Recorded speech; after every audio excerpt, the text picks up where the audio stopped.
এগুলোকে বাদ দিয়ে সমাজ সে চলতে পারে না। বাম রাজনীতির মূল বৈশিষ্ট্য হচ্ছে প্রচলিত সমাজ তাকে বদলানো, আর এই বদলাতে গেলে এই প্রচলিত ব্যবস্থাটার একেবারে অন্তর্নিহিত মর্মবস্তুকে অনুধাবন করা, উপলব্ধি করা, তারপরে এটাকে বদলানোর জন্য এই নতুন উপাদান যুক্ত করা সমাজে। এটা করতে গেলে আমাদের হাতে যেটা থাকে সেটা হচ্ছে একটা সংগঠন। ইট কাঠ পাথরের দীনেশ মজুমদার ভবন নয়, বিভিন্ন জেলার কতগুলো আনুষ্ঠানিক অফিস আর তার মধ্যে প্রাণহীন কতগুলো মানুষ নয়, প্রাণবন্ত এই গোটা দেশ, এত রাজ্য, এত অসংখ্য মানুষ, তার মধ্যে যাদের মধ্যে আমরা কাজ করছি সেই যুব সমাজ। তাহলে তাদেরকে সংগঠিত করতে গেলে আমার হাতে যা আছে তাকে চলমান প্রাণবন্ত একটা সংগঠনে পরিণত করতে গেলে তার রাজনৈতিক বোধ তৈরি করা অত্যন্ত দরকার। 57 বছর ধরে যুবশক্তি সেই কাজ করে চলেছে। বহু ঝড় ঝাপটা, উত্থান পতন, বাঁক মোড়, প্রতিটি পর্যায়ে সঠিক দিশা দেখানোর কাজ যুবশক্তি করেছে। এক সময় বাড়তে বাড়তে 1,57,000 সার্কুলেশনে গেছিল। আবার এক সময় যুবশক্তি পত্রিকা সেটা প্রকাশ করা, তাকে ডিস্ট্রিবিউট করা, এটাই চূড়ান্ত বাধার সামনে দাঁড়ালো স্বৈরাচারী শাসক তার দ্বারা। কিন্তু এই সমস্ত প্রতিকূলতাগুলোকে জয় করেই তো আমরা এগোচ্ছি। তার দিনলিপি লিখে যাওয়ার কাজ যুবশক্তি করছে। পত্রিকাকে ভালোবাসুন। এই পত্রিকার পেছনে আছে অনেক ত্যাগ, অনেক লড়াই। একে বাদ দিয়ে আমরা হঠাৎ একদিন ফেসবুকে এক লাইন লিখে দিয়ে জিতে যেতে পারবো না। ওটা লিখতে গেলেও আমাকে এটা জানতে হবে, পড়তে হবে। তা নইলে হোয়াটসঅ্যাপ ইউনিভার্সিটিতে RSS আমাদের মস্তিষ্কগুলোকে, যুবদের মস্তিষ্কগুলোকে খেয়ে ফেলবে। আমি চুপ করে থাকবো, তার কারণ আমার কাছে রসদ নেই ওকে উত্তর করবার। তার থেকে আমি হয় এড়িয়ে যাব, নইলে চুপ করে থাকবো আর এটাকে স্প্রেড করতে দেবো, এদের বিকৃতি, ঘৃণা, বিদ্বেষ, যা কখনো মানব সমাজকে ভালো পথে নিয়ে যাবে না। আমরা আজকের আলোচ্য বিষয়ের মধ্যে ঢুকি। কদিন আগে ট্রাম্প মিটিংয়ে বক্তৃতা করতে যখন উঠেছেন, ঠিক সেই সময়ে অনেকটা সেই ফ্রেডরিক ফরসাইথের লেখা the day of the Jekyll, গোটা সিনেমাটা, এটা সিনেমাও হয়েছে পরে, এই বইয়ে যে আততায়ী মারবে সে চলেছে, পড়তে পড়তে মনে হবে যেন আপনিও চলেছেন ফ্রান্সের দিকে। তারপর নির্দিষ্ট দিনে যখন ট্রিগারটা টিপলো তখন দাগালের মুখটা ঘুরে গেল। আমার দেখতে দেখতে মনে হচ্ছিল সেদিন তাই। ট্রাম্প, তাকে ঘিরে ভারতে যজ্ঞ শুরু হলো ট্রাম্পের সুস্বাস্থ্য কামনায়। গোটা পৃথিবীতে কয়েকদিন আগে মাতিয়ে দিয়ে চলে গেল euro cup, Copa America. World cup হলে তো পাড়ার মোড়ে ব্রাজিল আর আর্জেন্টিনার ঝান্ডা লাগানো হতো, পতাকা লাগানো হতো। আমরাও সব বিভিন্ন দলের সমর্থক। আমি এই কথাগুলো বললাম এই কারণে, রাজনীতি, অর্থনীতি, সমাজ, বিজ্ঞান, প্রযুক্তি, সংস্কৃতি, খেলাধুলো, বাংলা এই দেশের মধ্যে, এই পৃথিবীর মধ্যে তার থেকে বিচ্ছিন্ন কোনো বস্তু নয়।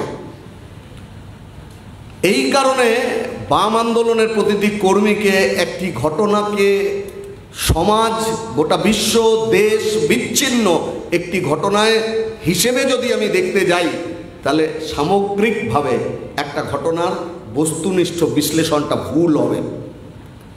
ভুল সিদ্ধান্তে উপনীত হব, হয়তো এই পথে নিয়ে যাওয়ার ক্ষেত্রে আমার আবেগ আমাকে ঠেলে নিয়ে যাবে, কিন্তু যুক্তিরহিত আবেগ কখনো অবস্থার গুণগত পরিবর্তন ঘটাতে পারে না।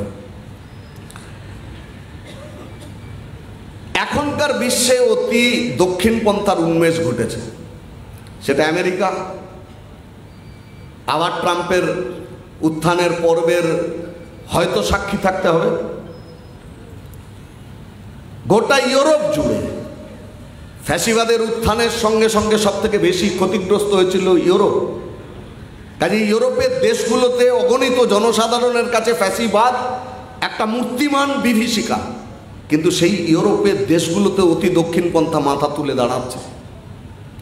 কোথাও তার নাম আমেরিকাতে ট্রাম্প, কোথাও তার নাম তুরস্কে এরদোগান, কোথাও তার নাম ইসরায়েলে নেতানিয়াহু, আর কোথাও তার নাম ভারতে নরেন্দ্র মোদী। এই অতি দক্ষিণপন্থার বৈশিষ্ট্যগুলো এক, এরা প্রত্যেকে দেশের অভ্যন্তরে এবং দেশের বাইরে শত্রু তাকে খাড়া করেছে। এ শত্রু কেমন, কিসের ভিত্তিতে শত্রু নিরূপিত হচ্ছে? তার অর্থনৈতিক অবস্থানের ভিত্তিতে নয়, সে একজন শোষক কিনা তার ভিত্তিতে নয়, হচ্ছে তার ধর্ম, তার জাতি, তার বর্ণ, ভাষা ইত্যাদি নিয়ে। তাহলে পৃথিবীর এই সমস্ত দক্ষিণপন্থা, অতি দক্ষিণপন্থা যার উপরে ভিত্তি করে আছে তা হচ্ছে ঘৃণা এবং বিদ্বেষ। এবং এই কন্টেন্টগুলো নিয়ে প্রত্যেকটা জায়গাতে একটা গুরুত্বপূর্ণ প্রশ্ন ইস্যু হিসেবে উপস্থিত হচ্ছে ইমিগ্র্যান্টস, অনুপ্রবেশকারী। আমেরিকার ভোটেও তাই, ব্রিটেনের ভোটেও তাই, ফ্রান্সের ভোটেও তাই। কোথাও সাদা চামড়ার সুপ্রিমেসি, কোথাও কোনো একটি ধর্মের সুপ্রিমেসি, আর ঠিক উল্টো দিকে সংখ্যালঘু সেই অংশের মানুষের মধ্যেও সংখ্যাগুরুর সাম্প্রদায়িকতা, মৌলবাদ, সংখ্যালঘুর সাম্প্রদায়িকতা, মৌলবাদ তাকেও বিস্তার করতে সাহায্য করে। এই চেহারাটা অতি দক্ষিণপন্থার বৈশিষ্ট্য। এর বিরুদ্ধে কি লড়াই হচ্ছে না? আমরা যেমন আমাদের দেশে লড়াই করছি, পৃথিবীর অন্য দেশেও লড়াই হচ্ছে। আচ্ছা, লড়াইটা কি খুব সহজ? খুবই কঠিন লড়াই। মানুষ যখন হিন্দু আর মুসলমানে ভাগ হয়ে যায়, মানুষ যখন সাদা চামড়া আর কালো চামড়ায় ভাগ হয়ে যায়, তখন তার কাছে যুক্তি থাকে না। তখন তার কাছে মনে হয়, সাদা চামড়ার একটা অল্প বয়সী ছেলের মনে হয় যে এই ব্ল্যাক লোকটা আমার সমকক্ষ না, সমযোগ্য নয়। তার ফলে যখন আমাদের কোভিড সিচুয়েশন চলছিল, তখন একজন কালো মানুষকে কানের কাছে হাঁটু দিয়ে চাপ দিয়ে একজন শ্বেতাঙ্গ পুলিশ কর্মী মেরে ফেললো। তার আর্তনাদ থেকে শেষ নিঃশ্বাস পর্যন্ত সোশ্যাল মিডিয়াতে ভাইরাল হয়ে যাওয়া ভিডিও দেখা গেল। এই ঘৃণা মধ্যপ্রদেশে যখন একজন যুবক চড়ের পর চড় মারছে একটি আত পাগলা লোককে, আর জিজ্ঞেস করছে, বল তোর নাম মোহাম্মদ, বল তোর নাম মোহাম্মদ, আধার কার্ড দেখা, আধার কার্ড দেখা। প্রাণ বাঁচাতে লোকটা যখন 200 টাকার নোট বার করে দিচ্ছে, কিন্তু তাতেও নিস্তার নেই। গোটা 15 থাপ্পড় পাওয়ার পরে লোকটা মারা গেল। পরবর্তীকালে দেখা গেল লোকটার নাম হচ্ছে ভানোয়ার লাল জৈন। যে ছেলেটি মারল, যে যুবক, তার বউ হচ্ছে বিজেপির কাউন্সিলর। তাহলে এই ঘৃণা আমেরিকাতে যে কাজটা করছে, এই এক ঘৃণা ভারতের মাটিতে এক কাজ করছে। হিটলার চিহ্নিত করবার রাস্তায় গিয়েছিলেন ইহুদিদের। ঘটনাচক্রে আজকে প্যালেস্তাইনকে শেষ করে দেওয়ার ক্ষেত্রে তাদের একটা ভূমিকা বড়ই বেদনাদায়ক, কিন্তু সেটা ঘটছে। হিটলারের ফতোয়া ছিল হচ্ছে যে প্রত্যেকটা বাড়িতে ইহুদি চিহ্ন লাগাতে হবে, রাস্তা দিয়ে যাওয়ার পথে যেন লোক বুঝতে পারে যে এই বাড়িটাতে ইহুদি লোকেরা থাকে। আপনি বাজারে যাবেন, দোকানে যাবেন, কিন্তু আপনার বুক, জামা, এখানে আপনাকে একটা ট্যাগ লাগিয়ে যেতে হবে যাতে লোকে বুঝতে পারে রাস্তাতে হেঁটে যাওয়া এই লোকটা ইহুদি। কাঙোয়ার যাত্রা পথ থেকে শুরু করে আজকে উত্তরপ্রদেশ জুড়ে ফতোয়া জারি করা হলো যে সমস্ত দোকান আর তার কর্মচারী তাদের নামের তালিকা ডিসপ্লে করতে হবে, যাতে এই তীর্থযাত্রী হিন্দু মানুষ তারা দেখতে পারেন যে এই দোকানের মালিক বা কর্মচারীদের মধ্যে কারা হিন্দু কারা মুসলমান। হিন্দু মালিক মুসলমান কর্মচারীকে ছাড়িয়ে দিল, মুসলমান মালিক হিন্দু কর্মচারীকে ছাড়িয়ে দিল। তার বিক্রিবারটা হবে না, আর হিন্দু বিক্রি হওয়ার জন্য মুসলমানকে ছাড়িয়ে দেওয়ার জায়গায় এসে দাঁড়াচ্ছে। তাহলে পৃথিবীতে সময়, দেশ, কাল, কবেকার কথা বলছি, 1935 যখন দ্বিতীয় বিশ্বযুদ্ধের আগে ফ্যাসিজমের উত্থান হচ্ছে, এই বিকৃত দর্শন নিয়ে ফ্যাসিবাদ জন্মাচ্ছে, নাজিবাদ জন্মাচ্ছে, যার পৃষ্ঠপোষক এই যাকে গ্রহণ করছে, যে আইডিয়াকে, ভাবনাকে, ভারতের স্বাধীনতা সংগ্রাম তখন চলছে ফুল সুইংয়ে। বিনয় বাদল দীনেশ, ক্ষুদিরাম প্রফুল্ল চাকি, ভগৎ সিং হাসতে হাসতে ফাঁসির দড়ি গলায় পড়ছে, ব্রিটিশ পুলিশের সঙ্গে সামনাসামনি লড়াই করছে। তখন ভারতে তৈরি হওয়া একটা সংগঠন ওই মতাদর্শটাকে গ্রহণ করছে সাদরে, সেটাকেই প্রতিষ্ঠিত করবার জন্য 100 বছর ধরে তারা পথ হাঁটছে। ডেঞ্জারাস ব্যাপার। এই শত্রুর বিরুদ্ধে আমাদের আজকে লড়াই করতে হচ্ছে। কাজে এটা একটা কঠিন লড়াই, এ নিয়ে কোনো সন্দেহ নেই। এই কঠিন লড়াই চটজলদি উত্তর পাওয়া কঠিন। আমাদের দেশ তাহলে ট্রাম্প, নেতানিয়াহু কিংবা এরদোগান, তার পথেই নরেন্দ্র মোদী, ফ্যাসিস্ট রাজের সবসময়ই বৈশিষ্ট্য থাকে, সে হচ্ছে যে জাতির পরিত্রাতা হিসেবে তার অভিষেক ঘটে। হিটলার বলেছিলেন কমিউনিস্ট পার্টিকে ধ্বংস করা হচ্ছে, ছাপাখানা কেড়ে নিয়েছে, ইউনিয়নগুলো দখল হয়ে যাচ্ছে, গেস্টাপো বাহিনী ঘুরে বেড়াচ্ছে, এদের যেমন গৌরক্ষা বাহিনী, লাভ জিহাদ বাহিনী। আপনি আবার একটি মেয়ে তার বাবার সাথে, তার ভাইয়ের সাথে, দাদার সাথেও ঘুরতে যেতে পারবে না। কে কি খাবে সব ঠিক করে দেওয়া হচ্ছে, কে কি পড়বে অথবা পড়বে না ঠিক করে দেওয়া হচ্ছে। বিধর্মী কোনো ঐতিহ্য, বিধর্মী কোনো চিহ্ন রাখা যাবে না। আপনি দেখবেন যে এখন যদি বিজেপির আমলে স্টেশনের পর স্টেশনের নাম চেঞ্জ হয়ে গিয়েছে, আপনি যদি খেয়াল না রাখেন তাহলে মুশকিলে পড়ে যাবেন। আগে যা যা স্টেশনের নাম ছিল তার মধ্যে যদি বিধর্মী কোনো চিহ্ন থেকে থাকে তার নাম বদল হয়ে যাবে।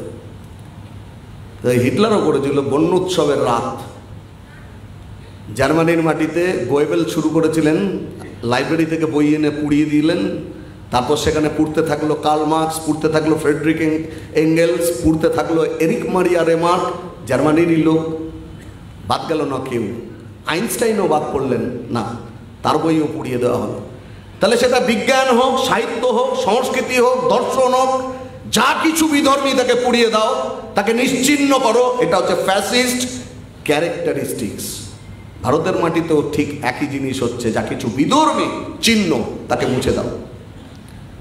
অথচ রবীন্দ্রনাথের কথায় ভারতে এমন কিছুই পাওয়া যাবে না যা হিন্দু মুসলমানের যৌথ সাধনার বাইরে থেকেছে। আমাদের স্থাপত্য, আমাদের ভাস্কর্য, আমাদের শিল্প, আমাদের চিত্রকলা, সঙ্গীত, সুর, একটা জায়গা আপনি খুঁজে বার করতে পারবেন না যেখানে হিন্দু দাবি করতে পারে যে এর মৌলিকত্ব আমার, মুসলমান দাবি করতে পারে অ্যাবসলিউটলি এটা আমার। তাহলে আমাদের সংস্কৃতি কি? এই সংস্কৃতি হচ্ছে মিক্সড, মিশ্র। তাহলে এই ধারণাগুলো ভাঙতে চাইছে 100 বছর ধরে, ঘাপটি মেরে পড়ে থেকেছে কখনো ডরমেন্ট অবস্থায়। আজ বিজেপি ক্ষমতায় আসবার ফলে সে গোটাটাকে দখল করবার রাস্তায় হাঁটছে। কাজে এই শক্তির বিরুদ্ধে আমাদেরকে লড়তে হবে। কিন্তু কি আশ্চর্যের ব্যাপার দেখুন, এই বিকৃত মতাদর্শ যে রাষ্ট্রের কল্পনা করল, সে রাষ্ট্র, তার পোশাকি নাম হিন্দু রাষ্ট্র, অগণিত হিন্দু সমাজকে উদ্বেলিত করা যে তোমার জন্য একটা রাষ্ট্র। কান পাতলে শোনা যাবে কেউ বলবে আরএসএস এর ফ্যাক্টরি থেকে বেরোনো হোয়াটসঅ্যাপের মেসেজ পেয়ে উদ্বুদ্ধ হয়ে মুসলমানরা বড্ড বেড়েছে, অথবা পৃথিবীতে তো অনেক ইসলামিক দেশ আছে, তাহলে একটা হিন্দু রাষ্ট্র হলে ক্ষতিটা কি? আচ্ছা, এই হিন্দু রাষ্ট্রতার স্বরূপটা কি? কি তারা চায়? কেমন রাষ্ট্র হবে? হোয়াটসঅ্যাপ ইউনিভার্সিটিতে কি এর বাইরে আছে কিছু? আমরা শুনেছি নরেন্দ্র মোদীর কথায় অমৃতকালের দিকে দেশ যাচ্ছে। 2047 সাল পর্যন্ত ভারতবর্ষের মানুষকে অপেক্ষা করতে হবে, তার সঙ্গে পথ হাঁটতে হবে। খুঁড়োর কলের মতো একটা গাজর ঝুলছে, 2047 সালের মানুষ ওইটা পেতে পারে। কিন্তু বহুকাল আগেই তারা যে রাষ্ট্রের কল্পনা করেছে, সে রাষ্ট্রটা কেমন? গোলওয়ালকারের কথায় তাদের গুরুজি হেডগেভারের পরে গোলওয়ালকার দায়িত্ব নিয়েছেন সব থেকে ক্রুশিয়াল টাইমে। আরএসএস এর মূল তাদের তত্ত্বগত ধারণা এই সময় তৈরি হয়েছে।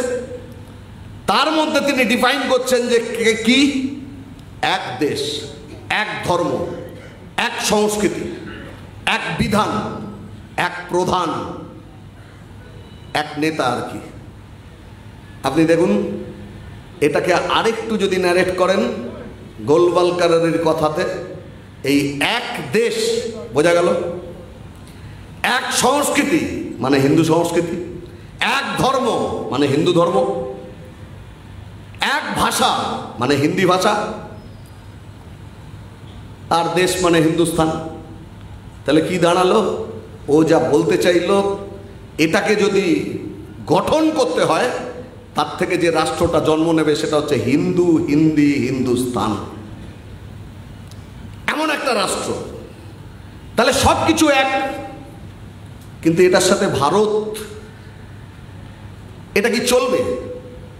আপনি যদি ভারতে হিন্দুদের কথাই বলেন, বাঙালি হিন্দু পরিবারের জন্ম, মৃত্যু, বিবাহ, বাঙালি হিন্দু পরিবারের আরাধ্য হিন্দু দেব দেবী, বাঙালি হিন্দু পরিবারের রিচুয়াল, আচার বিচার, যার মধ্যে দিয়ে আমরা ধর্ম পালন করি, তার সাথে দক্ষিণ ভারতের তামিল ব্রাহ্মণ পরিবারের দেব দেবতা, রিচুয়ালস, জন্ম, মৃত্যু, বিবাহের অনুষ্ঠান, কোনো মিল পাওয়া যাবে? আমি আজকের ছেলে মেয়েদের বলবো যে নেটফ্লিক্সেও আছে, সম্ভবত নেটফ্লিক্সেই আছে, 2 স্টেটস, চেতন ভাগতের বই, 2 স্টেটস, দুটো, একটি বিহারের ছেলে আর মেয়েটা চেন্নাইয়ের। কি হিউজ কালচারাল ডিফারেন্স, ভাষা, সংস্কৃতি, রিচুয়ালস, ধর্মীয় আচার অনুষ্ঠান, সব কিছুতে। তাহলে এই দেশকে আপনি একটা ধর্মে এক কাট্টা করতে পারবেন না। তাহলে কি করে এক বলছেন? এক ফ্যাসিস্টের মাথায় ঘুরে, যেটা হিটলারের মাথায় ঘুরেছে, মুসলিনির মাথায় ঘুরেছে, এরদোগানের মাথায় ঘুরেছে, এই করতে করতে কোথায় এসে দাঁড়াচ্ছে? বিপজ্জনক জায়গা হচ্ছে এই, আরএসএস ক্লেম করতো যে আমি একটি কালচারাল অর্গানাইজেশন। 1925-এ যখন জন্ম হয়, ও বলতো যে আমি একটা কালচারাল অর্গানাইজেশন। কিন্তু কালচারাল অর্গানাইজেশন চায় কি? চায় একটা রাষ্ট্র। তাহলে প্রচলিত যে রাষ্ট্রটা আছে সে রাষ্ট্রটা নয়, ও আরেকটা রাষ্ট্র এটাকে রিপ্লেস করে তৈরি করতে চায়। হিন্দুদের কাস্টিজম ছিল, অস্পৃশ্যতা ছিল, যা এখনো বয়ে বেড়াতে হচ্ছে। যে কোনো বহুল প্রচারিত সংবাদপত্রে রবিবার দিন খুললে পাত্র পাত্রীর বিজ্ঞাপনে দেখা যাবে যে হর বখত লেখা কোন জাতের থাকে না, যে স্বগোত্র অমুক তমুক, তো সবর্ণ, কত কিছু থাকে। তাহলে আজও বয়ে বেড়াচ্ছি আমরা তা ভাবনায়, চিন্তায়, মননে। তাহলে একজন হোয়াইট সুপ্রিমেসি, কালো আর সাদা এক জায়গায় আসতে পারে না। ঠিক একই তো একজন ব্রাহ্মণ যিনি মনে করেন আমার গায়ে শরীরে আর্য রক্ত বইছে, সে একজন সাঁওতাল, ওঁড়াও, মুন্ডা অথবা মুচি, মেথর, কামার, তার সঙ্গে নিজেকে এক পার করবে কি করে? তার ছেলের বিয়ে মেষ ওই বাড়ির মেয়ের সাথে দেবে কি করে? বলে অনার কিলিং ভারতে অন্যতম একটি গুরুত্বপূর্ণ, যদি আপনি এনসিআরবি ডেটা দেখেন, ক্রাইম রেকর্ড, তাতে দেখবেন যে অনার কিলিংয়ে মারা যাচ্ছে কত। কিসের জন্য অনার কিলিং? অনার কিলিং হচ্ছে যে বেজাতে বিয়ে, তার সাথে সম্পর্ক। তাহলে একটা ব্রাহ্মণ্যবাদী পুরুষতান্ত্রিক একটা হিন্দু রাষ্ট্রের ভাবনা, এ তো সমস্ত হিন্দুদের বিগলিত হয়ে যাবার মতো, কোনো উদ্বেলিত হয়ে যাবার মতো কোনো রাষ্ট্র ব্যবস্থা তো ও তৈরি করতে চাইছে না। একটা বিকৃতি চাইছে, অষ্টাদশ শতকের সেই কাস্ট সিস্টেম, সেটাকে ফেরত আনতে চাইছে। কিন্তু ভোটের রাজনীতিতে জিততে গেলে কি করতে হবে? আপনি বলতে পারেন যে দ্রৌপদী মুর্মুকে প্রেসিডেন্ট করেছে, আপনি এই কথা বলছেন?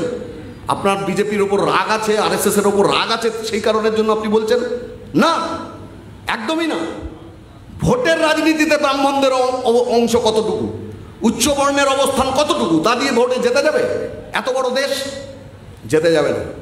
তাহলে জিততে গেলে যেটা চাই, রিশেপিং অফ ইন্ডিয়া, ভারতকে নতুন করে কনস্ট্রাক্ট করতে হবে। এই কনস্ট্রাকশনের রাস্তা কি না, বৃহত্তর হিন্দু বলতে আদিবাসী, দলিত, তাদেরকে ইনক্লুড করো, বৌদ্ধ, জৈন, এদেরকে ইনক্লুড করো। কেবলমাত্র সেমেটিক ধর্মের মানুষগুলো তারা এদেশের কেউ নয়, এই ধারণা প্রথিত করতে থাকো। সেমেটিক মানে ইসলাম, সেমেটিক মানে খ্রিস্টান, এই ধরনের ধর্মগুলো তাদেরকে বাদ দিয়ে বাকি যা আছে সেটাকে একটা জায়গায়, একটা ছাতার তলায় নিয়ে আসবার চেষ্টা। আমি এখানে উদাহরণ দেবো যে কোথাও ভুল হওয়ার কোনো জায়গা নেই। উত্তরপ্রদেশে যোগী আদিত্যনাথ একটা গ্রাম ভিজিট করতে যাবে, দলিত গ্রাম। ও যাওয়ার দুদিন আগে বিডিও অফিস থেকে লোক যায় গ্রামে, প্রত্যেকটা দলিত পরিবারের কাছে শ্যাম্পুর প্যাকেট, পাউচ আর লিকুইড সোপের পাউচ দেয়, দিয়ে বলে যে তোমরা সব মিটিংয়ে আসবে, সিএম আসবেন, তবে ভালো করে স্নান করে আসবে। তাহলে ওদের দৃষ্টিভঙ্গি কি? পরে একটা দলিত সংগঠন 125 কেজি ওজনের সাবানের বুদ্ধমূর্তি নিয়ে হাজির হয়েছিল লখনৌতে। উত্তরপ্রদেশের চিফ মিনিস্টারকে মিট করবেন বলে ওদেরকে চিফ মিনিস্টার অবধি যেতে দেয়নি, অ্যারেস্ট করে। তারপরে প্রেস কনফারেন্স হয়, হর্ষ মন্দার ওখানে যান, ওদের জিজ্ঞেস করা হয় যে তোমরা এটা নিয়ে এসছো কেন? তার উত্তরে তারা বলে যে উত্তরপ্রদেশের মুখ্যমন্ত্রী যোগী আদিত্যনাথ এই কাজটা 3 দিন আগে করেছেন এবং এত নোংরা ওনার মন, সেটাকে পরিষ্কার করবার জন্য আমরা এই 125 কেজি ওজনের বুদ্ধমূর্তি নিয়ে গিয়েছি। বৃহত্তর হিন্দুত্বের মধ্যে এটাকে আনতে চাইছে। তাদের স্থানিক দেবতা আদিবাসী মানুষের, তার যে বহু বছর ধরে প্রজন্মের পর প্রজন্ম ধরে চলা তার যে নিজস্ব ধর্মীয় সংস্কার, এগুলোকে বদলে ব্রাহ্মণ্যবাদী ধর্ম ঢুকিয়ে দেওয়া হচ্ছে তার মধ্যে। তার মানে ধর্মকে এক অর্থে দখল, দেবতার দখলদারিত্ব। আপনি দেখবেন খেয়াল করে, এখন ওই যে মেটে রঙের সিঁদুরের চল হয়েছে বাংলায়। হিন্দু সংস্কৃতিতে মেটে রঙের সিঁদুরের উপস্থিতি কোনোদিন ছিল না। এটা হচ্ছে যে চেঞ্জ করা, রিসেপ, রিকনস্ট্রাকশন, এই পথে। আপনি খেয়াল করে দেখবেন বাংলায় আধ্যাত্মিক গানের অভাব আছে? কোনো অভাব নেই, ছোটবেলা থেকে শুনে আসছি অসংখ্য বাংলা গান। এখন মন্দিরে মন্দিরে দেখবেন যে হিন্দি গান বাজে, জয় মাতা দি। চেঞ্জ হচ্ছে, চেঞ্জ করা হচ্ছে। রাম এই ক্যারেক্টারের সঙ্গে আমরা পরিচিত ছিলাম ছোটবেলা থেকে, অত্যন্ত আদরের রাম, লক্ষ্মণ ইত্যাদি। কিন্তু আজকে রিমেকিং অফ রাম, এই রামের চেহারার সঙ্গে বাংলার মানুষ পরিচিত ছিল না। হনুমান এখানে আরাধ্য দেবতা ছিল না। আপনি চেষ্টা করলেও অন্ধ্রপ্রদেশে গিয়ে তিরুপতিকে রিপ্লেস করে যদি বলেন যে জগন্নাথকে প্রতিষ্ঠিত করতে হবে, পারা যাবে না। বাংলাতে দুর্গা সব থেকে বেশি, যদি তার আরাধনা চলে, আপনি বলতে পারেন না কে রিপ্লেস করে রামকে বসিয়ে দিতে হবে, হনুমানকে বসিয়ে দিতে হবে, এটা হবে না কোনোদিন। তাহলে এই ডাইভার্সিটিগুলোকে মানতে হবে। তাহলে এক হিন্দু ধর্মের মধ্যেও অসংখ্য ডাইভার্সিটি, বিভিন্ন ধর্ম ভাষা মিলিয়ে ভারত রবীন্দ্রনাথের কথাতেই যে অত্যন্ত বৈচিত্র্যপূর্ণ, নানা ভাষা, নানা মত, নানা পরিধান, বিবিধের মাঝে দেখো মিলন মহান। এই মিলন তাহলে কোথা থেকে হবে? এটাই ভারতবর্ষের সংবিধান। তার পেছনে আছে ভারতের স্বাধীনতা সংগ্রামের বড় ইতিহাস। সেখানে বাংলার আছে একটা বিরাট উল্লেখযোগ্য অবদান। আমাদের ছোটবেলায় ইতিহাসের প্রশ্ন আসত ইনভেরিয়েবলি প্রত্যেক বছর 3টে রাজ্যের যে কোনো একটা আসতো। আমরা হিসেব করতাম যে গতবারে যদি মহারাষ্ট্র এসে থাকে, এবারে বাংলা অথবা পাঞ্জাব। আমার মনে হয় সবাই রিলেট করতে পারবেন সেই পুরনো কথাগুলো, 9-10-এর কথাগুলো। তাই তো থাকতো। তাহলে 3টে স্টেট পড়ানো হতো ভারতের স্বাধীনতা সংগ্রামে, তার মধ্যে একটা হচ্ছে এই বাংলা। এখানে ইউরোপের পাশ্চাত্যের শিক্ষা, তার প্রভাব, ইংরেজরা এখানে এসছে, পত্তন করেছে তাদের রাজধানী, শিক্ষার বিস্তার ঘটেছে। এখানে ডিরোজিও, এখানে রামমোহন, এখানে বিদ্যাসাগর। আজকে আপনি বলবেন এরা কেউ নেই, নেই তো, ঠিকই তো। আপনার ঠাকুরদা, তার ঠাকুরদা, তার ঠাকুরদা আছে নাকি? নেই তো। তাহলে কিন্তু আপনাকে যদি সায়েন্টিফিক্যালি টেস্ট করা যায়, তাহলে আপনার ঠাকুরদার কোনো গুণ আপনার বাবার মধ্যে ছিল না, কিন্তু আপনার মধ্যে আছে। কি করে এলো? তাহলে জেনেটিক্যালি প্রবহমান গুণ। তাহলে সমাজের এরকম জিন হয় না যেটাকে আপনি কেটে ছিঁড়ে ডিএনএ টেস্ট করে নেবেন, এরকমটা হয় না। কিন্তু সমাজের গভীরে প্রথিত থাকে, হাজার হাজার বছর ধরে চলা সভ্যতার ইতিহাসে যা যুক্ত হতে থাকে। ডিসকভারি অফ ইন্ডিয়াতে এরকমই একটা অবিশ্বাস্য সুন্দর কথা বলেছিলেন জওহরলাল নেহরু। সেই লেখার মধ্যে বলছেন যে ভারত হচ্ছে একটা ম্যানুস্ক্রিপ্ট, ঠাসা লেখা, এই আমার পাতাগুলোর মতো, এই পাতাগুলোর মতো। বলছে এখানে নতুন নতুন চ্যাপ্টার ভারতে যুক্ত হয়ে যাচ্ছে, কিন্তু কি আশ্চর্য, পুরনো লেখাগুলো সব মুছে যাচ্ছে না। রবীন্দ্রনাথ অনেক সহজ কথায় বলেছিলেন যে শখ হুন্দল মোগল পাঠান এক দেহে হলো লীন। ওটা বুঝতে অসুবিধে হয়, রবীন্দ্রনাথের কথাটা বুঝতে অসুবিধে হয় না। এটা ভারত। তাহলে এই ভারতের সংবিধানের মূল আদর্শটা কি? আমার দেশের সব মানুষ সমান, এখানে কোনো ধর্মের প্রভেদ নেই, ভাষার প্রভেদ নেই, জাতি উপজাতি, সব মানুষ সমান। তাহলে ন্যায়, সমতা, এটা ভারতবর্ষের সংবিধানের মূল কথা। ধর্মনিরপেক্ষতার আদর্শ এই কারণের জন্য গ্রহণ করা হলো। এখন বিজেপির অসুবিধা হচ্ছে, এখানে বিজেপি বাড়বার সময় না, টিএমসি বিজেপির কৌশলগত বিভাজন, বাইনারি, তার মধ্যে দিয়ে যে ভাগ হলো, তখন বলতো বামেরা ভালো, ওরাই তো আসবে, আগে টিএমসিকে বিজেপিকে দিয়ে সরিয়ে নেই, তারপরেই। আমি 18-র পঞ্চায়েতে শুনেছি, পঞ্চায়েতে ওই গাইঘাটাতে এক পঞ্চায়েতের প্রধান ছিলেন, বলে কালী বিসর্জন হলেই সব চলে আসবে, মানে ওর নাম কালী, বিসর্জন হলে আবার সব পার্টিতে চলে আসবে। তারপর 19 সালে শুনলাম যে আরে 19টাতে তৃণমূলকে শেষ করে নিলে 21 সালে লেফট ফ্রন্ট গভর্নমেন্ট হবে। আগে রাম পরে বাম, কাঁটা দিয়ে কাঁটা তোলা। বাম ভালো কিন্তু দুর্বল, আজকে পারবে না। এর হাতে টাকা আছে, ওর হাতে টাকা আছে, এর হাতে ক্ষমতা, ওর হাতে ক্ষমতা, এর হাতে পুলিশ, ওর হাতে সিবিআই। তাহলে লড়াই এ পারবে করতে, কিন্তু বামেদেরই আনতে হবে। এবার 19 পেরিয়ে 21, বললো 21 নয় 26, তাহলে 21-এ ওকে সরিয়ে নিতে হবে। তাহলে এই কথাগুলো যখন ও বলছে নিভৃতে, হোয়াটসঅ্যাপে, সোচ্চারে, বামেদের বিরুদ্ধে তেমন কথা বলছে না, কারণ বিজেপিকে বাড়তে গেলে বাম সমর্থকদের বিজেপির দিকে টেনে নিয়ে আসতে হবে। নেপথ্যে কাজটা কে করছে? আগে রাম পরে বাম, এই তত্ত্বটা কে হাজির করল? এটাই আরএসএস এর মস্তিষ্ক প্রসূত। বিজেপি ছিল না, আরএসএস ছিল। আরএসএস কে দেখা যায় না, কেন? পলিটিক্যাল আঙিনাতে ও খেলে না, ও দাঁড়ায় না। ইলেকশন ফাইট আমাকে আপনাকে ওকে করতে হয় না, ওর কাজের ধারা আলাদা। তার ফলে আমার চোখে ওকে পড়ে না, কিন্তু ও মানুষ তৈরি করছে, অনেক পরিকল্পনা করে এগোচ্ছে। সেই এগোনোর মধ্যে দিয়ে এই ধারণাগুলো মানুষের মনের মধ্যে নিয়ে আসছে। আজকে কি বলছে? আজকে এই আরএসএস এর, আজকে এই বিজেপির লক্ষ্য হয়ে দাঁড়িয়েছে কমিউনিস্টরা বাংলায়, বামেরা বাংলায়। কারণ ও এবারের নির্বাচনে একটা চূড়ান্ত ধাক্কা খেল, গোটা দেশে, বাংলাতেও একটা হতাশায় নিমজ্জিত অবস্থার মধ্যে যাচ্ছে বিজেপি, আরএসএস। ওদের টপমোস্ট লিডারদের কথার মধ্যে তা বেরিয়ে আসছে, অর্গানাইজারের এডিটোরিয়ালের মধ্যে তা বেরিয়ে আসছে, আর প্র্যাকটিসেও তা বেরিয়ে আসছে। এখন তারা আমাদের বিরুদ্ধে, বামপন্থীদের বিরুদ্ধে বিষোদ্গার করছে। আমরা নাকি ছদ্ম ধর্মনিরপেক্ষ, সিউডো সেকুলার,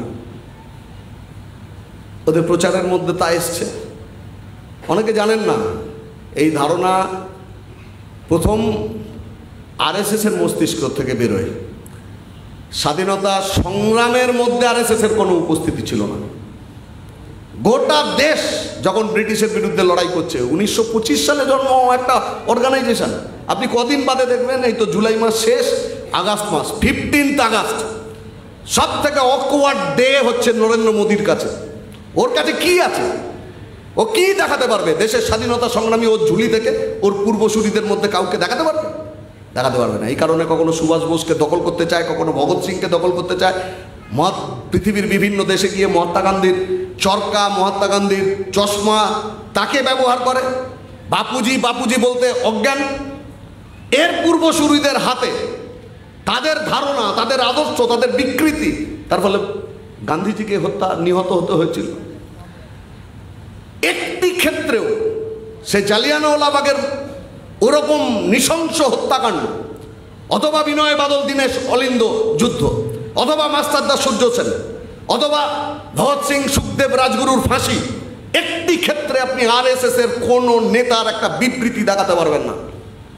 আজকে এর থেকে দেশপ্রেম শেখবার জায়গায় যেতে হবে। ও ঠিক করে দিচ্ছে রাষ্ট্রদ্রোহী, ও ঠিক করে দিচ্ছে দেশদ্রোহী, মানতে হবে।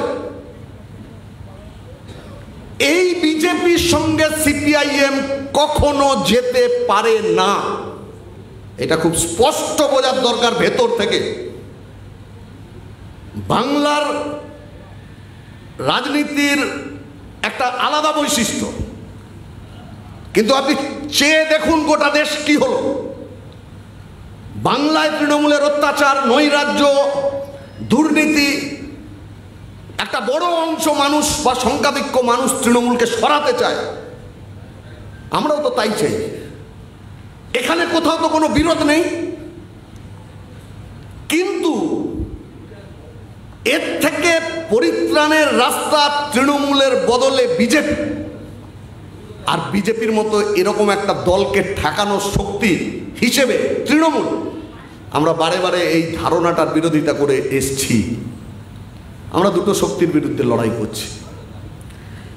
এখানে মানুষ যারা প্রচণ্ডভাবে তৃণমূলকে হারাতে চান, তিনি গোটা দেশটাকে খেয়ালের মধ্যে রাখলেন না, বিবেচনার মধ্যে রাখলেন না। আমি ওই কারণে প্রথমে শুরু করেছিলাম হচ্ছে যে পৃথিবী ঘটনাবলী কিভাবে দেশকে প্রভাবিত করে, দেশের ঘটে যাওয়া ঘটনাগুলো রাজ্যগুলোকে কিভাবে প্রভাবিত করে। বিজেপি এখানকার পার্টি ছিল না, কিন্তু 14 সালে এখানে বিজেপি 17% ভোট পেয়েছিল। 11 সালে বিজেপির ভোট ছিল 4%। আর 14 সালে মাত্র 3 বছরের মধ্যে সেই পার্টি 17% ভোট পেল কি করে? কোন ম্যাজিক? 13 সালের পঞ্চায়েতের ভোট যাদের মনে আছে মনে থাকবে, দুটো জেলা পরিষদ আমরা দখল করি। আমাদের অনেক পঞ্চায়েত আমাদের দখলে। প্রচণ্ড সন্ত্রাস মোকাবিলা করে 13 সালে আমরা তৃণমূলকে বুঝিয়ে দিয়েছিলাম যে তোমাকে 2 বছরের মধ্যে মানুষ তোমাকে ছাড়ছে। তাহলে 14 সালে 17% ভোট কি করে পেল? গোটা দেশে তখন মোদি হাওয়া, বিজেপি হাওয়া, সে গিয়েছে পার্লামেন্ট গেরুয়া রঙে। তার ধাক্কা বাংলায় পড়বে। আজকে যখন গোটা দেশ বিজেপিকে ছেড়ে দিচ্ছে, তখন বাংলায় তার ছায়া পড়বে না, তার প্রভাব পড়বে না, তার ধাক্কা পড়বে না। কিন্তু এখানে তৃণমূল বিরোধিতা, এটার ফোকাসটা এত স্ট্রং যে এই মানুষ বিবেচনায় আনলেন না। এখানে হিন্দু মুসলমান মেরুকরণের রাস্তায় নিয়ে যাওয়া হয়েছে 16 সালের পরবর্তীকালে। কেন? আমি আবার সকলকে বলবো মনে করতে 2016 সালের নির্বাচন, 2016 সালের নির্বাচন বাম এবং কংগ্রেসের মিলিত প্রাপ্ত ভোটের পরিমাণ ছিল 39%, তৃণমূলের ছিল 44, ব্যবধান মাত্র 5। সময়কাল 11তেও গভর্নমেন্টে এসছে, মাত্র 5 বছরও গভর্নমেন্টে ছিল, তাতে ডিফারেন্স হচ্ছে মাত্র 5%। তাহলে আরও 5 বছর যদি এই গতিতে চলে তাহলে তৃণমূলের সরকার 21 সালে থাকতো না। 16 সালের নির্বাচনের কাউন্টিংয়ের দিন রাত থেকে এই ন্যারেটিভ তৈরি করা হয়, ঘণ্টাখানেক থেকে শুরু করে বাকি সমস্ত মিডিয়ায়, কর্পোরেট মিডিয়ায়, যে বাম কংগ্রেস পারবে না, বিজেপি পারবে। বিজেপি সেদিন কত পার্সেন্টেজ ভোট পেয়েছিল? 14তে 17% পাওয়া পার্টিটা 16 সালে এসে 10% ভোট পেয়েছিল। আচ্ছা, আজকে যদি বাড়িতে গিয়ে আপনি ক্লাস 2তে পড়ে, 3তে পড়ে আমাদের বাড়ির বাচ্চা একটা ছেলেকে বা মেয়েকে জিজ্ঞেস করেন 10 থেকে 44কে হারানো যায় না 39 থেকে হারানো যায়, ওই ছেলেটি মেয়েটি, মানে ক্লাস 2তে পড়া ছেলেটি মেয়েটি তার অঙ্কের বুদ্ধি থেকে বলে দেবে যে 10 থেকে যাওয়া যায় না, 39 থেকে যাওয়া যায়। কিন্তু কি অদ্ভুত, গোটা রাজ্যের মানুষকে মাস হিপনোটিজম বলে না, এটা করে দেওয়া হলো। তার ফলে 16 সালের পরে 18 সাল, তারপরে 19 সাল, এই পথে মমতা বন্দ্যোপাধ্যায় হিজাবের মতো কাপড় দিতেন। মঞ্চে দাঁড়িয়ে বক্তৃতাতে মাইনরিটির মাসিহা নিজেকে পরিণত করবার জন্য এমন কথা বললেন যে গরু দুধ দেয় তার চাঁট সহ্য করতে হবে। ইমাম ভাতা চালু করলেন, লক্ষ্যটা হচ্ছে মাইনরিটি ভোট।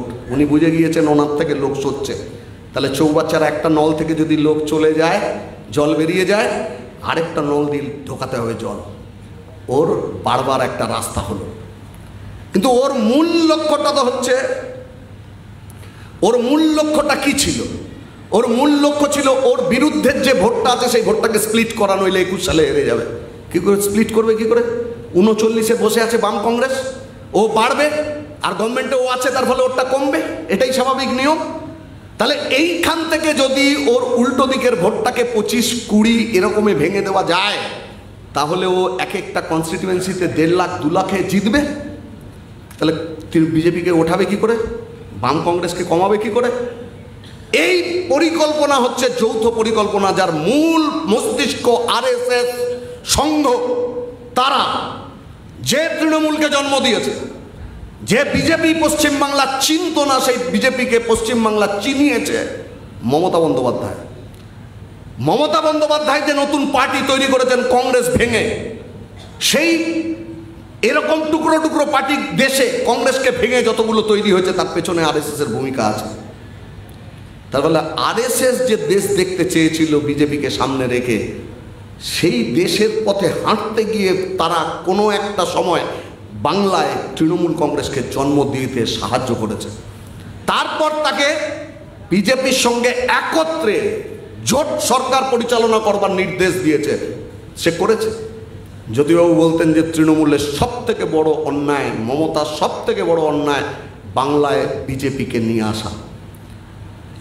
এবার এই বিজেপিকে বাড়াতে গেলে অন্য কোনো পথে বাড়ানো যাবে না, একটাই পথ আছে, সে পথটা হচ্ছে হিন্দু মুসলমান বিভাজনের রাজনীতি, মেরুকরণের রাজনীতি। সেই রাজনীতি করো, সেই রাজনীতিতে উপস্থিত হলো। তাহলে মমতা বন্দ্যোপাধ্যায়ের টার্গেট গ্রুপ হচ্ছে মাইনরিটি মুসলমান। তাহলে এর ঠিক উল্টো প্রতিক্রিয়া বিজেপি, মানে সে তাকে প্রজেক্ট করে হিন্দুদের পার্টি। তাহলে হিন্দুদেরকে একটা করতে হবে। 2017 সাল, 2017 সালে আরএসএস এর মূল থিঙ্ক ট্যাঙ্ক, তারা অখিল ভারতীয় প্রতিনিধি সভা, সেই অখিল ভারতীয় প্রতিনিধি সভা তারা মিটিং করে প্রস্তাব নিচ্ছে। কি অদ্ভুত ব্যাপার, বাংলায় 11 সালের ভোট হয়েছে সিঙ্গুর নন্দীগ্রাম এর ওপরে, 2006 সালের ভোট হয়েছে কৃষি আমাদের ভিত্তি, শিল্প আমাদের ভবিষ্যৎ, 2001 সালের ভোটের সময়ে এই মমতার নেতৃত্বে চমকাইতলা, কেশপুর, গড়বেতা একেবারে নৈরাজ্য সৃষ্টি করার জায়গায় তারা নিয়ে গিয়েছিল, তার বিরুদ্ধে লড়াই। যদি অতীতের নির্বাচনগুলোর দিকে যেতে যাই, কোনো জায়গায় আমরা হিন্দু মুসলমান বিদ্বেষ, ঘৃণা, সাম্প্রদায়িক রাজনীতির কোনো প্রভাব পাবো না। এই হেন বাংলাতে আরএসএস বিজেপিকে প্রতিষ্ঠিত করবার জন্য 17 সালে তাদের অখিল ভারতীয় প্রতিনিধি সভা তাদের প্রস্তাব নিচ্ছে যে জিহাদিদের, বাংলায় জিহাদিদের সন্ত্রাসমূলক কাজের ব্যাপক বৃদ্ধিতে গভীর আশঙ্কা প্রকাশ করছে। এটা হচ্ছে তাদের প্রস্তাব। তার মধ্যে কি উল্লেখ করছে? বলছে দেশ বিরোধী শক্তির উপস্থিতি বাংলায়, হিন্দুদের বহু জায়গায় আক্রান্ত হওয়া, খাগড়াগড় কাণ্ড থেকে রংধনু শব্দ ব্যবহার করা, রামধনুর পরিবর্তে রংধনু শব্দ কেন ব্যবহার করা হয়েছে, আসমানি কেন শব্দ ব্যবহার করা হয়েছে, বাংলার টেক্সট বুকে এমন অহিন্দু শব্দের ভিড় করা, এগুলোর কারণে আরএসএসের সর্বোচ্চ পর্যায়ে প্রস্তাব গ্রহণ করছে। আরও জানলে অবাক লাগবে, উত্তর 24 পরগনা যেখানে আমরা মিটিং করছি, এই জেলাতে বৌদ্ধিক শিবির হয়েছিল। সেই বৌদ্ধিক শিবিরে শেষে যে লক্ষ্য তারা স্থির করলো সেটা হচ্ছে বাংলার জনবিন্যাস বদলানো। এটা হচ্ছে তাদের লক্ষ্য।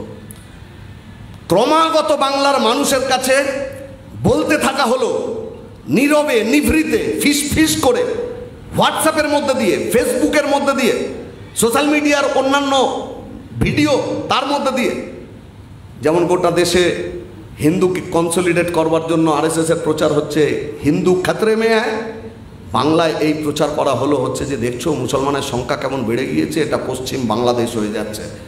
তাহলে তুমি তো এখানে থাকতে পারবে না, বসিরহাট থেকে পাত্তারি গুটিয়ে চলে যেতে হবে, ডায়মন্ড হারবার থেকে পাত্তারি গুটিয়ে চলে যেতে হবে, হিন্দুদের ব্যাগপত্র গুছিয়ে, এবারের ভোটের পরেও এই একই জিনিস লেখা হতে থাকলো, সব চলে যেতে হবে।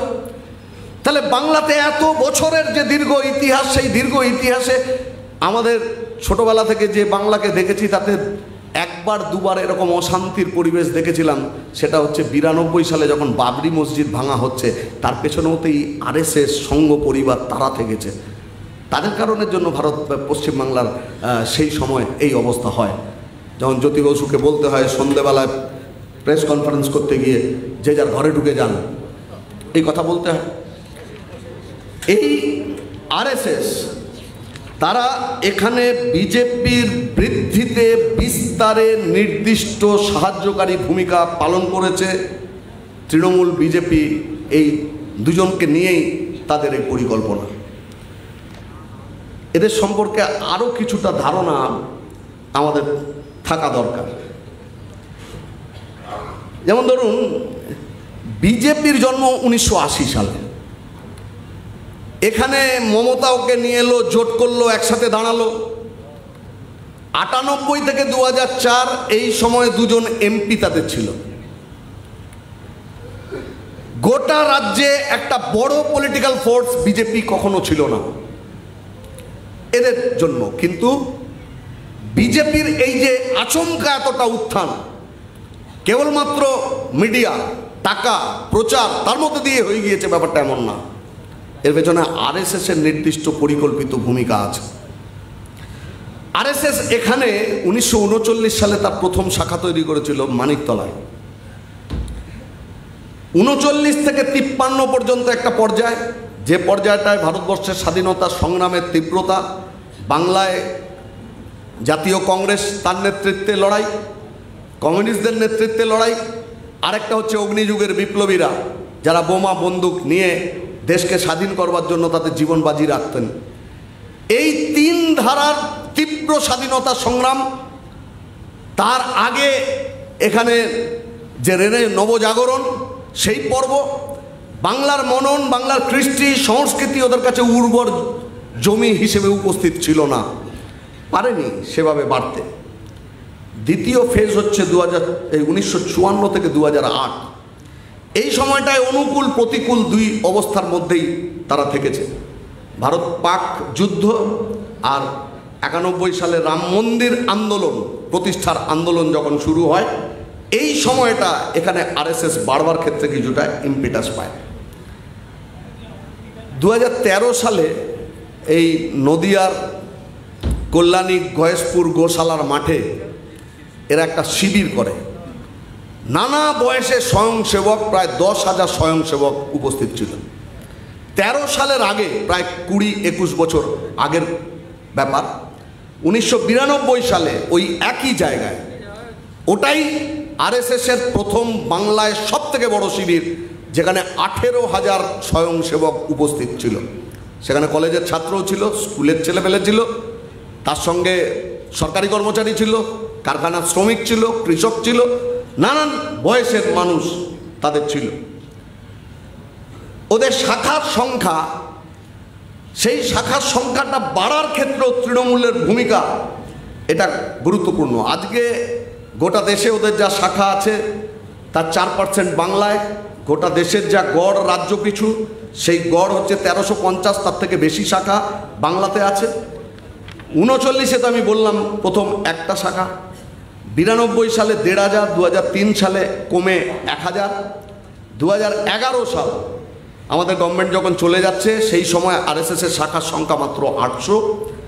13তে এটা বাড়লো 820, 14তে 1010, 18তে 1279, 20তে 1600, 22-এ 1900, 24 সালে 2500 প্লাস। তাহলে আরএসএসের উত্থানের পর্ব যদি হয়, তাহলে ওদের যারা এখন এখানকার নেতৃত্ব, তারাও যে বিভিন্ন সাক্ষাৎকার দেন তাতে বলছেন 9 সাল থেকে পশ্চিমবাংলায় একটা উর্বর জমি তারা পেয়েছে, যেখানে সাংঘাতিকভাবে বেড়ে যাওয়া যায়। আরএসএস একা একটি সংগঠন না, সংঘ পরিবার। এখানে বাংলাতে মোট 21টা সংগঠনকে নিয়ে, সক্রিয় সংগঠনকে নিয়ে তারা কাজ করছে। কমপক্ষে 650 সামাজিক প্রকল্পের মধ্যে তারা আছে। এর মধ্যে একটা গুরুত্বপূর্ণ বিষয় হচ্ছে স্কুল, একল স্কুল, মানে সিঙ্গেল টিচার স্কুলের কনসেপ্টে 1000 থেকে 1200 টাকা মাইনে দেয়। তাদের দিয়ে ওরা কতগুলো অগ্রাধিকার জায়গা তৈরি করেছে, যেমন উত্তরবঙ্গ, যেমন আমাদের রাজ্যের পশ্চিমাঞ্চল, সুন্দরবনের প্রান্তিক মানুষ, অথবা এই বাংলাদেশ সীমান্ত ধরে যদি যেতে থাকি, এই সমস্ত জায়গা যেটা বাংলাদেশ থেকে আসা উদ্বাস্তু মানুষ, তারা সংখ্যাতে বেশি। এই জায়গাগুলো হচ্ছে ওদের স্ট্র্যাটেজিক জায়গা, যেখানে ওরা বাড়তে পারে। তার ফলে এদের যেমন বনবাসী কমিটি আছে, তেমন বর্ডার কমিটি আছে। এক অদ্ভুত ধরনের অর্গানাইজেশন, যার মেম্বারশিপের কোনো হদিশ কেউ পাবেন না। অ্যাকাউন্টসের কোনো হদিশ অতীতেও ছিল না, বর্তমানেও নেই। বিপুল পরিমাণ টাকা বাইরে থেকে আসছে। প্রাইমারি স্কুল শিশু মন্দির, হাই স্কুল বিদ্যাভারতী, আদিবাসীদের মধ্যে এই একল স্কুলগুলো বেশি ওই সমস্ত জায়গায় তৈরি করা। বনবাসী কল্যাণ আশ্রম, যেটা আশ্রম হোস্টেল হিসেবে কাজ হয়, এইগুলোকে কেন্দ্র করে তারা রাখি বন্ধন করছে, জন্মাষ্টমী করছে, ভজন করছে, রামকথা, হরিকথা, পূজা পাঠ, গীতা পাঠ, হনুমান চালিসা পাঠ ইত্যাদি আবহের মধ্যে মানুষকে যুক্ত করছে। এবং তারপর ধীরে ধীরে তার এই বিকৃত আদর্শ, সেই আদর্শগুলোর চাষ করছে। এই মুহূর্তে প্রায় 92,000 স্টুডেন্ট আছে আরএসএসের স্কুলগুলোর মধ্যে দিয়ে। তাহলে এই যে বছরের পর বছর এই স্কুলগুলো চলছে, এবং এই সময় তৃণমূলের আমলে এই স্কুলের এক্সপ্যানশন বিপুল পরিমাণ স্কুল এই সময় বেড়ে গেছে। বহু জায়গাতে আমাদের মমতা বন্দ্যোপাধ্যায়ের রাজত্বে স্কুল এডুকেশনকে যে ধ্বংস করে দিচ্ছে, তার ফলে গ্রাম বাংলাতে চল দাঁড়িয়ে গিয়েছে, যে মানুষ সরে যাচ্ছে গভর্নমেন্ট স্কুল থেকে, তাদের ছেলে মেয়েদেরকে পাঠাচ্ছে আরএসএসের স্কুলে। এই বিকৃতি যাতে শিশু মনের মধ্যে প্রসারিত হতে পারে, এই কাজ 100 বছর ধরে একটা অর্গানাইজেশন করে যাচ্ছে। লড়াইটা আমাদের এদের বিরুদ্ধে। আমি শেষ করব, সেলিমদা এসে গেছেন। সেটা হলো যে এই নির্বাচনে কি পেলাম আমরা? একজন ফ্যাসিস্ট নায়ক, তিনি একটা সময় বলেই ফেললেন যে তিনি সাধারণ গড়পড়তা মানুষের মতো নয়, রক্তমাংসের মানুষ নন। তাকে জন্ম দিয়েছেন স্বয়ং ভগবান, ভগবানের সন্তান হয়ে গেলেন। আজকের বাজেটে ভগবানের সন্তানকে ম্যাক্সিমাম টাকা খরচা করতে হয়েছে অন্ধ্রপ্রদেশ আর বিহারে। তাহলে ভগবানের সন্তানকে ভারতবর্ষের মানুষ এই জায়গায় দাঁড় করিয়ে দিল, 240-এ বেঁধে দিল। যে রাম মন্দির প্রতিষ্ঠার সাফল্য নিয়ে গোটা দেশ, তার মানুষের কাছে বললেন যে 400 পার। মানুষ বুঝলেন এই 400 পারের অর্থ হচ্ছে সংবিধান বদল। তার মানে ধর্মনিরপেক্ষতার আদর্শ থাকবে না, তার মানে গণতান্ত্রিক ব্যবস্থাপনা থাকবে না, তার মানে বাংলা, বিহার, উত্তরপ্রদেশ, গুজরাট, মহারাষ্ট্র, কেরালা, তামিলনাড়ু, এই যুক্তরাষ্ট্রীয় কাঠামো, এই যুক্তরাষ্ট্রীয় কাঠামো থাকবে না। ভোটের আগেই পাঠিয়ে দিয়েছিল 1 কান্ট্রি 1 ইলেকশন। তার মানে মানুষ বুঝেছিলেন এর দোকানের মতো ও পার্লামেন্টারি ডেমোক্রেসি বন্ধ করে দেবে। এর পরের বারের ভোট যখন হবে, সেই ভোটটা হবে প্রেসিডেন্সিয়াল ইলেকশন। সেই প্রেসিডেন্সিয়াল ইলেকশন মানে এ দেশে 2টো পার্টি কন্টেস্ট করতে পারবে, বাকিরা চলে যেতে হবে। ও যেমন ন্যাশনাল প্রাইড তৈরি করবার চেষ্টা করেছে, সেরকম রিজিওনাল প্রাইডও সামনে চলে এসছে। নানান ঘটনার ঘন ঘটায় যা হারাতে বসেছিল সেটা সামনে এসে দাঁড়িয়েছে। মানুষ বললেন যে তোমাকে গভর্নমেন্টে পাঠানো হয়েছিল মন্দির তৈরি করতে নাকি? তোমাকে তো কল কারখানা, কাজ, শিক্ষা, কর্মসংস্থান, মূল্যবৃদ্ধি, দারিদ্র্য, বৈষম্য, এগুলো কিভাবে দূর করা যায় সমাজ থেকে, তার জন্য পাঠানো হয়েছিল। তাই যেটাকে তুমি সাফল্য বলে ধরছো সেই সাফল্যটা তো নয়। তার ফলে গোটা দেশের জনগণ ভার্সেস মোদি এই লড়াই সামনে চলে এলো। তাহলে গ্রেট লায়াবিলিটি হয়ে গেল বিজেপির নরেন্দ্র মোদি। যা ছিল অ্যাসেট, সব থেকে বড় লায়াবিলিটি হলো ইন্ডিয়া টুডে ছেপে দিল যে মোদি যেখানে যত বক্তৃতা করেছে তত বেশি আসন সেই রাজ্যে হেরেছে বিজেপি। আমাদের রাজ্যে 18 থেকে 12 হলো, পার্সেন্টেজ অফ ভোট কমলো। তৃণমূলের একটু বাড়লো, আমাদেরও কিছুটা বাড়লো। আমাদের দুঃখের কিছু নেই। এই যে কমপ্লিটলি পোলারাইজড একটা ভোট, মানুষ হারাতে চেয়েছেন তৃণমূলকে অথবা বিজেপিকে, আমাদের হারাতে চাননি। যারা তৃণমূলকে হারাতে চেয়েছেন তারা কন্টেস্ট্যান্ট পলিটিক্যাল পার্টিগুলোর মধ্যে ঠিক করেছেন বিজেপি হচ্ছে ভায়াবল ফোর্স, তাকে ভোট দিতে হবে, নইলে ভোটটা নষ্ট হয়ে যাবে।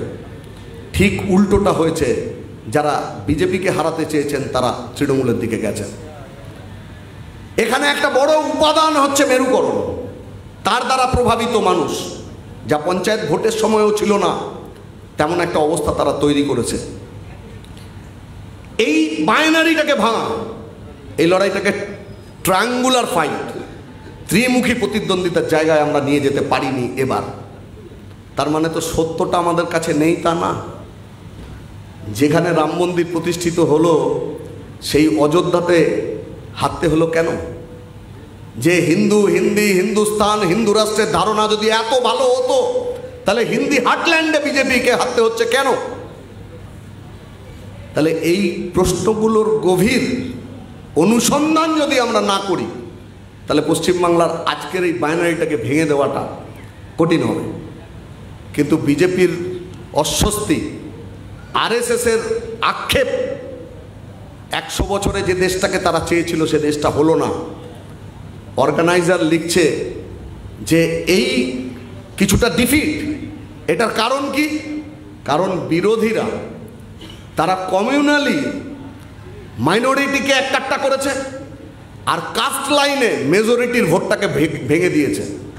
এটা আক্ষেপ। এই আক্ষেপের রিফ্লেকশন হচ্ছে হোয়াটসঅ্যাপ ইউনিভার্সিটি, যেখান থেকে আসছে বাংলাতে 70% হিন্দু কেন এক হচ্ছে না, হিন্দুদের মধ্যে ইউনিটি নেই।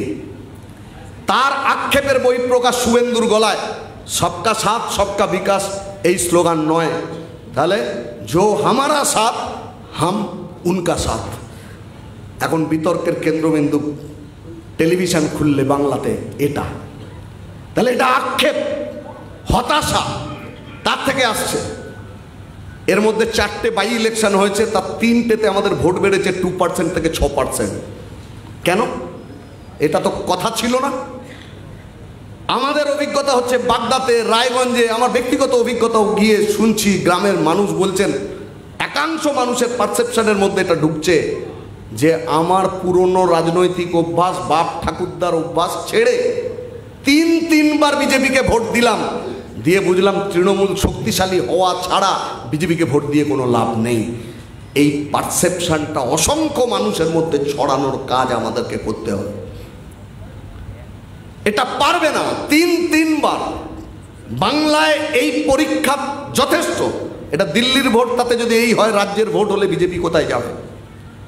তাহলে টিএমসি বিজেপির মিলিত পরিকল্পনা, অমিত শাহর বক্তৃতা, স্বস্তিকা পত্রিকা RSS এর বাংলা মুখপত্র তা লিখেছিল 22 সালের 26শে ডিসেম্বর।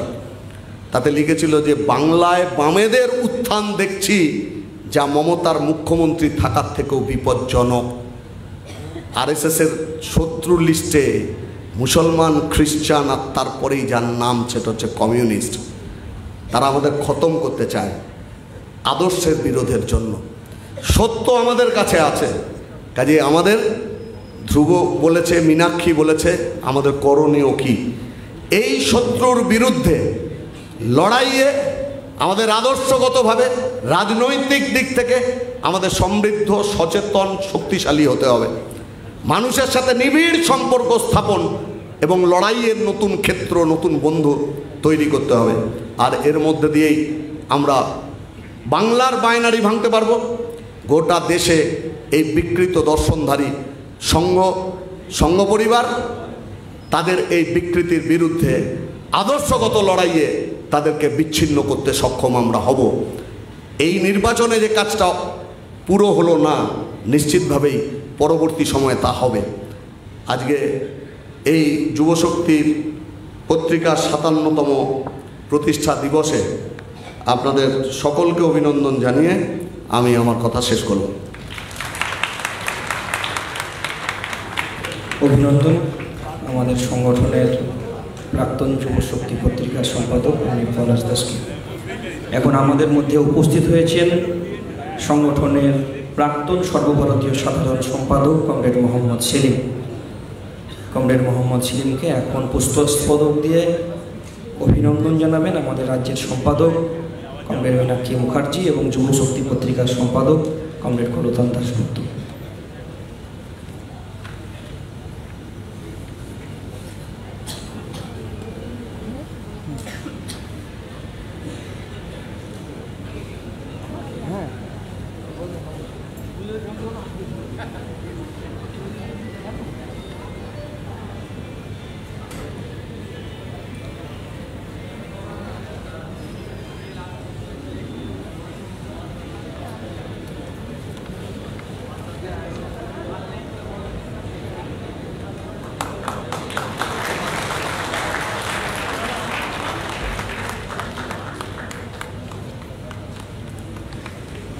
এখন আমাদের 2024 সালের মাসিক যুবশক্তি পত্রিকার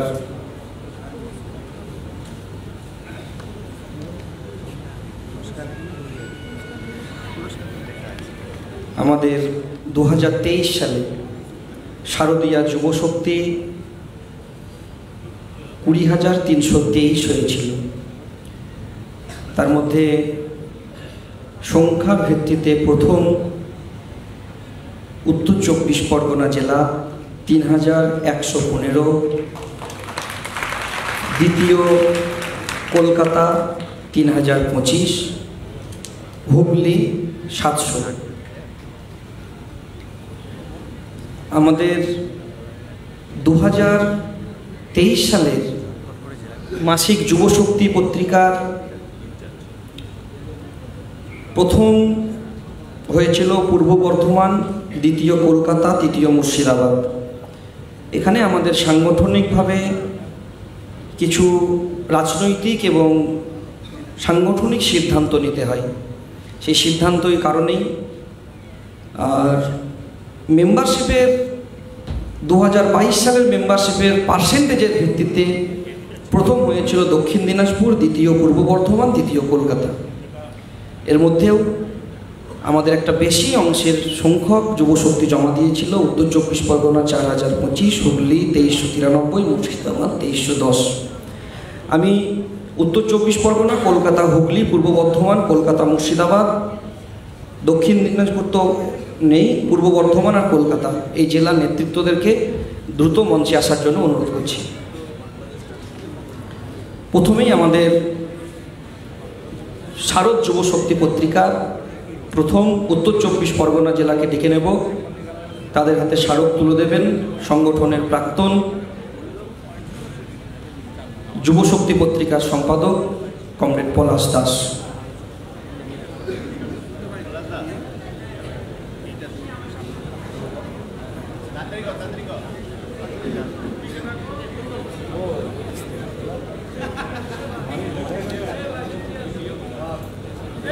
কলকাতা মঞ্চে চলে আসবে যুব শক্তি পত্রিকার প্রথম শারদ 2023 উত্তর 24 পরগনা। আমি দ্বিতীয় হয়েছেন কলকাতা জেলা। কলকাতা জেলাকে ডেকে নেব। কলকাতা জেলার হাতে স্মারক তুলে দেবেন আমাদের সংগঠনের প্রাক্তন যুব শক্তি পত্রিকার সম্পাদক কমরেড সুরঞ্জন ত্রিপাঠী।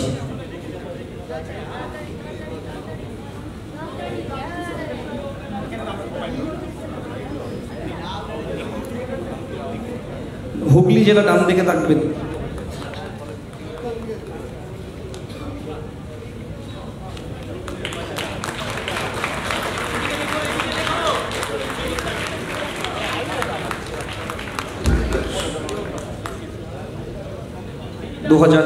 শারদ যুব শক্তি পত্রিকার তৃতীয় হয়েছিলেন হুগলি জেলা। হুগলি জেলারকে স্মারক তুলে দেবেন আমাদের রাজ্য সম্পাদক মণ্ডলীর সদস্য comrade Amit, comrade Paramita, comrade Soham.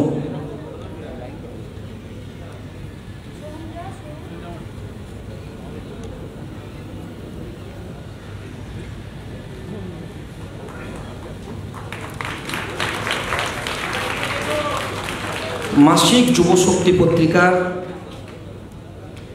প্রথম পূর্ব বর্ধমানকে ডেকে নেব। পূর্ব বর্ধমানের হাতে স্মারক তুলে দেবেন আমাদের সংগঠনের প্রাক্তন সর্বভারতীয় সাধারণ সম্পাদক কমরেড মোহাম্মদ সেলিম।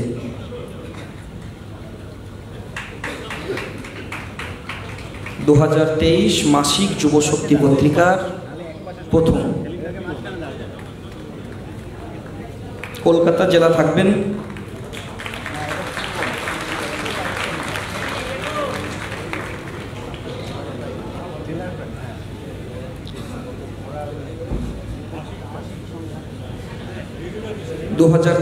মাসিক যুব শক্তি পত্রিকার দ্বিতীয় কলকাতা জেলা কমিটিকে ডেকে নেব। কলকাতা জেলা কমিটির হাতে স্মারক তুলে দেবেন আমাদের সংগঠনের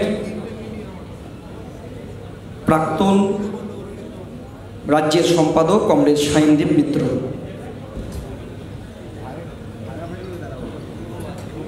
মুর্শিদাবাদ চলে আসবেন।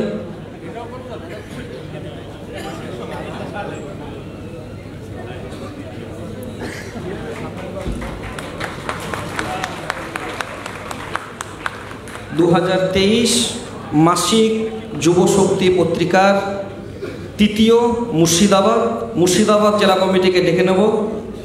মুর্শিদাবাদ জেলা কমিটির হাতে স্মারক তুলে দেবেন রাজ্য সম্পাদক মণ্ডলীর সদস্য comrade Shafikul Sardar, comrade Ibrahim Ali, comrade Saroj Das, comrade Shubhankar.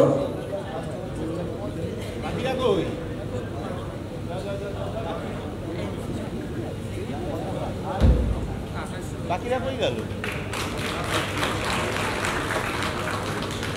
2022 সালের সদস্য সংগ্রহের ভিত্তিতে প্রথম হয়েছিলেন দক্ষিণ দিনাজপুর জেলা।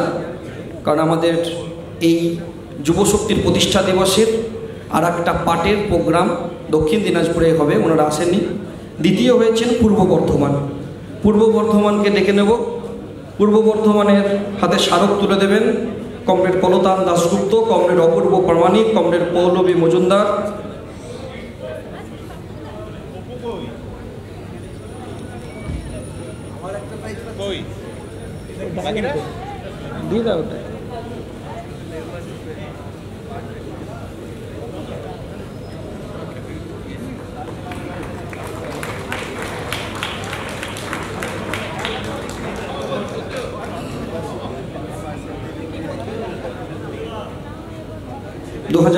সালের সদস্য সংগ্রহের ভিত্তিতে তৃতীয় হয়েছিলেন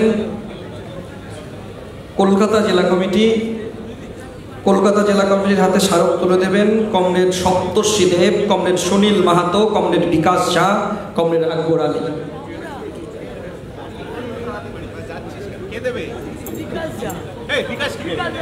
হ্যাঁ বলতে হবে, বেশ বেশ, না না অনেক, আর অনেক নাম দিয়েছি। সপ্তর্ষিকে বলেছি তো, 4 জনের নাম বলেছি।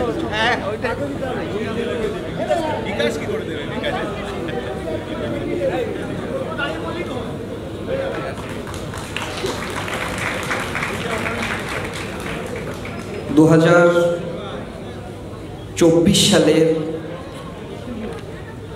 মাসিক যুব শক্তি পত্রিকার আমরা আনুষ্ঠানিক প্রকাশ করব। প্রকাশ করার জন্য আমাদের সংগঠনের প্রাক্তন সর্বভারতীয় সাধারণ সম্পাদক কমরেড মোহাম্মদ সেলিমকে অনুরোধ করব আমাদের এই মাসিক যুব শক্তি পত্রিকা আনুষ্ঠানিকভাবে প্রকাশ করার জন্য। এই অনুষ্ঠানে উপস্থিত আছেন কমরেড সুরঞ্জন ত্রিপাঠী, কমরেড সায়নদীপ মিত্র।